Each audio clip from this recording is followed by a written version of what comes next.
Well, got a little zero hedge for you here. They used us for crisis PR. Facebook's fact checkers are in open revolt. The fact checkers thought we were legitimately checking the facts so that when, the conspiracy rightists would write something, a little thing would come up. Multiple fact checkers have checked this story. It is fake. Before continuing to read it, be known that our fact checkers have read the story. That's the kind of crap that was happening. It still didn't matter. And now these fact checkers are upset, apparently. A group of former and current fact checkers hired by Facebook to flag fake news have come forward to say they've lost trust in the social media giant after it did little to actually crack down on fake news. They've essentially used us for crisis PR. Brooke Binkowski, a former editor at Snopes, shocker, which partnered with Facebook 2 years ago, told The Guardian. Another journalist said, "We were just collateral damage at a time during and after the 2016 presidential election when fake news was a front and center topic in national debate." Not only has Facebook ignored the expertise of the very fact checkers it hired, but those interviewed for the explosive Guardian report point to the hypocrisy of Facebook executives over the recent George Soros scandal, wherein the company admitted to paying a Republican PR firm to cast liberal critics as operatives for liberal financier George Soros, following a shocking expose in a November 14th New York Times report, which shed light on a wide scope of questionable damage control techniques employed by the social media giant in the wake of several scandals. Essentially, Facebook's crisis PR firm pushed a Soros conspiracy in order to smear critics in a bizarre fake news planting false flag scenario, likely personally ordered by Chief Operating Officer Sheryl Sandberg herself. Not relating to Saul Rosenberg. This is Sandberg. Sandberg also come under controversy within Facebook's employee ranks after ordering an investigation into whether the billionaire activist had been shorting the company's stock while calling it a menace to society in a blistering speech that same month at the World Economic Forum, citing the scandals and general apathy for actually implementing fact checkers expertise. Journalists working in coordination with Facebook are now pushing to end the controversial media partnership, which involves established media as well as fact-checking outlets like the Associated Press, PolitiFact, FactCheck.org, ABC News, and of course your favorite, Snopes, acting in tandem with Facebook to flag fake or questionable news. Can you imagine someone being able to say, my First Amendment right to free speech trumps yours because me and my buddies over here think that what you're saying is false. So anyone that reads your stuff, a little warning comes up. This has been fact-checked. The following story might be fake. Okay. But their stuff, there's no disclaimer at all. So even though you may look at them and say, no, wait, they're fake. I checked their stuff out. It's garbage. It's fake. But you don't hold the credentials. So you're not Snopes. You're not a certified or established journalist, so to speak, which I don't even know how you become one theoretically anyways. I mean, anybody can do that, right? Anyone can become a journalist. Anyways, moving on. Concerning the revelations over the Soros conspiracy smear campaign Facebook recently admitted to, the Guardian report found that was a major point for the fact checkers. Some said Facebook's hiring of a PR firm that used an anti-Semitic narrative to discredit critics, fueling the same kind of propaganda fact checkers regularly debunk, should be a deal breaker, he said. One current Facebook fact checker who remained anonymous explained to The Guardian, why should we trust Facebook when it's pushing the same rumors that its own fact checkers are calling fake news? And continued, it's worth asking, how do they treat stories about George Soros on the platform knowing they specifically pay people to try to link political enemies to him? The journalist added, working with Facebook makes us look bad. Well, there's a saying my papa used to tell me. Son, if you hang around shit, you smell like shit. Got it, Dad.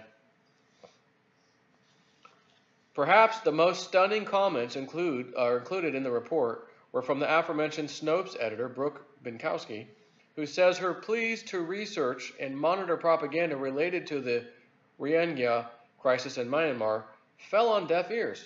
She said, I was bringing up Myanmar over and over and over. They were absolutely resistant.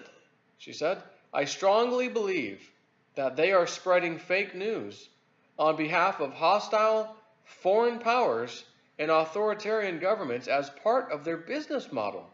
Brooke, well, who would think such a thing? This is a very honest, liberal, democratic company, the great state of California, Facebook. Why would you say such a thing about Facebook? This is Facebook. This is no little 2-bit hole-in-the-wall store, you know. This is a big company. And like Google and the rest of them, the bigger they get, the more political they get.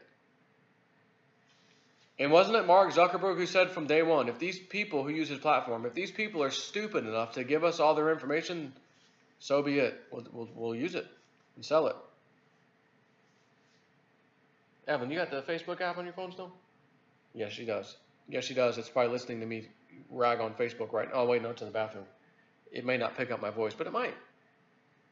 Maybe she'll see some advertisements tomorrow related to whatever the hell certain words that come out of my mouth tonight. And to give you an idea of one of the things it said, like a little pop-up message, it said, disputed by multiple independent fact-checkers, before you share this content, you might want to know that the fact-checking sites, Associated Press and Snopes.com, disputed its accuracy. Post anyways, or about disputed content, or cancel. If it was me, F you, I'm posting it anyways. That's how that would go. And further, this stunning revelation was included in the report. Binkowski, that was Brooke, said that on at least one occasion, it appeared that Facebook was pushing reporters to prioritize debunking misinformation that affected Facebook advertisers, which she thought crossed a line. Quote, you're not doing journalism anymore. You're doing propaganda. Oh, it's one of our advertisers. They don't like you. Yeah, don't call that bunk. Again, show them for who they are. It ain't nothing but about the money. That's all it's ever been about with Facebook. Advertising, money, selling people's identities, selling your social security. They've got everything on you. Oh, we had a Facebook breach. We didn't know that some of our people that use the API could get some of the data they got. We apologize for that. How many people were affected? How, 500 million? Oh, okay. That's fine.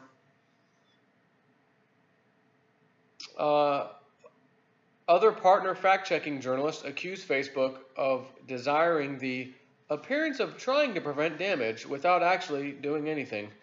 And one described that we were just collateral damage. Facebook dodged the Guardian's multiple questions into the matter.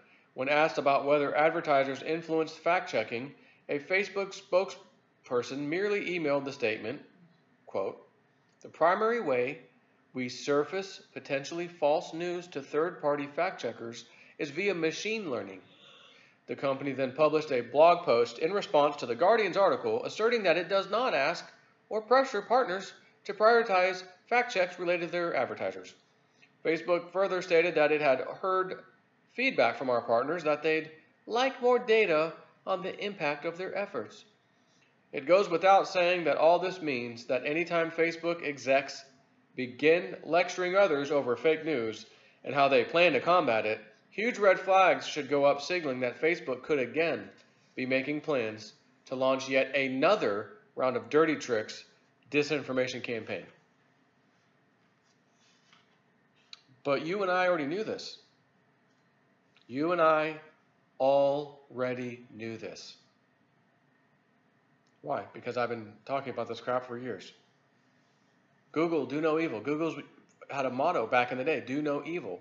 And that originally came out for webmasters, people creating websites. And they said to everybody, do no evil. In other words, if you try black hat stuff and not white hat search engine optimization. Like you're going to these spam link farms and all these things. Do no evil, or else you may get deranked automatically through their algorithm. And they talk about again, build great contact, do the best you can, do no evil. And this whole time, Google has been doing some major evil. I mean, I'm sure you saw. I did a video the other day. Dick Algar's amazing smoking building. He got that last month and said there'll be news in December about a smoking building. We thought, oh my gosh, it's the French protests, the yellow vests, because they were burning cars and they're in the city and there's smoke in the city. Okay, maybe that was what he saw.